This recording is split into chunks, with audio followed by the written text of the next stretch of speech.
नमस्कार, ललितास रेसिपी चॅनलमध्ये तुमचं खूप खूप मनापासून स्वागत आहे।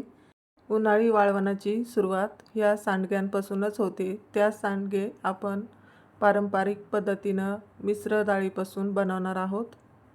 हे सांडगे वर्ष 2 वर्ष टिकतात आणि चवीला सुद्धा खूप छान लागतात। तर ह्याच पद्धतीनं तुम्ही सुद्धा सांडगे करून बघा। तर रेसिपीला सुरुवात करूया। व्हिडिओ शेवटपर्यंत बघा। चॅनलवर आतापर्यंत सबस्क्राईब केले नसेल तर सबस्क्राईब करून घ्या। तर चला मग रेसिपीला सुरुवात करूया। तर इथं मी मिश्र डाळीचे सांडगे बनवणार आहोत। तर आपण इथं 3 प्रकारच्या डाळी घेतलेल्या आहे।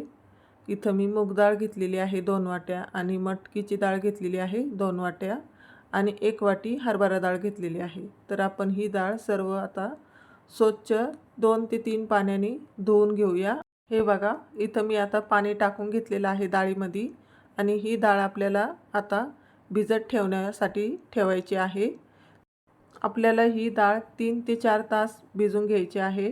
म्हणजेच ही डाळ मी सकाळी 5 वाजता भिजत ठेवलेली होती। बघू शकता तुम्ही किती डाळीचे वरती पाणी होतं आणि आता बघू शकता किती डाळ फुगलेली आहे। तर ह्याच पद्धतीनं तुम्हाला सुद्धा पाणी टाकून भिजून घ्यायची आहे। यामध्ये सर्व पाणी जिरून गेलेलं आहे डाळीमध्ये। तर ह्याच पद्धतीनं आपण आता डाळ भिजून घेतलेली आहे। तर आपण आता इथं सांडग्यांसाठी मसाला बघूया। तर इथं मी लाल मिरची घेतलेली आहे सुकी आणि लसूण घेतलेला आहे आणि 2 चम्मच जिरे घेतलेले आहे। सर्वात आधी आपण हरभऱ्याची डाळ मिक्सरमधून बारीक करून घेऊया। तर ती एक स्वच्छ पाण्याने धुवून घेतलेली आहे। म्हणजे आपला जो काही आंबूसपणा असतो डाळीचा तो निघून जातो। तर एकदा ती एक पाण्याने धुवून घ्यायची आहे आणि याला मी आता बारीक करून घेत आहे। तर ह्या पद्धतीनं बारीक करून घ्यायचं आहे। खूप जास्त बारीक नाही आणि खूप ठोसरही ठेवायचं नाही। तर मध्यम आपल्याला हे बारीक करून घ्यायचं आहे या पद्धतीने। तर मी आता या मोठ्या भांड्यामध्ये काढून घेत आहे। डाळी आपण मिक्सरला बारीक करून घेत असताना अजिबात पाण्याचा वापर करायचा नाही, कारण की डाळ भिजलेली असते आणि पटकन अशी मिक्सरला लवकर बारीक होते। त्यामुळे पाण्याची आवश्यकता पडत नाही। तर ह्याच पद्धतीनं मी सर्व डाळी आता मिक्सरमधून काढून घेतलेल्या आहे आणि त्यानंतर हा मसाला सुद्धा मी आता मिक्सरच्या भांड्यामध्ये जाडसर वाटून घेणार आहे।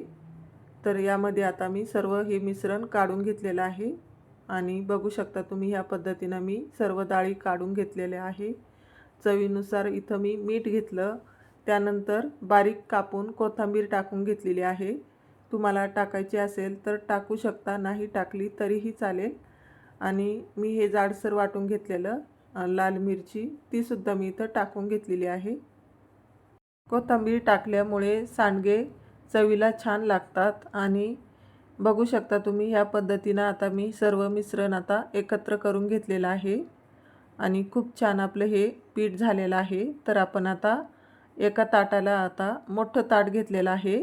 म्हणजे हे पातेल्यावरचं झाकण आहे मोठं, त्यालाच मी आता इथं थोडंसं तेल लावून घेत आहे। म्हणजे आपले सांडगे जे आहे ते खाली चिटकणार नाही, त्यासाठी आपण थोडंसं तेल लावून घेतलेलं आहे आणि ह्या पद्धतीनं आपण सांडगे तोडून घेऊया।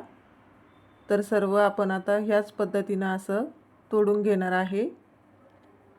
तुमच्याकडे जर असे मोठे मोठे ताट नसेल तर तुम्ही प्लॅस्टिकच्या कागदावर किंवा मग कॉटनच्या कपड्यावर सुद्धा टाकू शकता।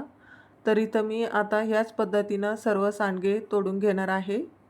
हे बघा, आता एवढे सांडगे तोडून झालेले आहे।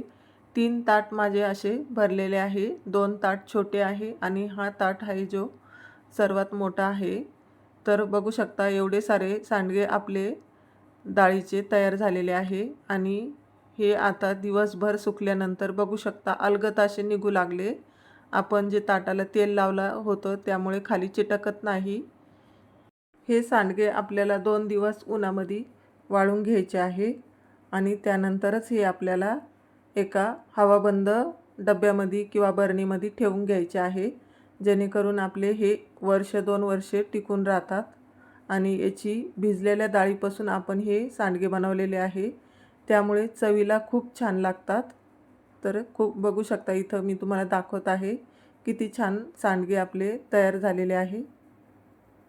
आता मी इथं हे 2 दिवस वाळून घेतलेले आहे. बघू शकता तुम्ही छान असे कडकडीत असे कडक झालेले आहे.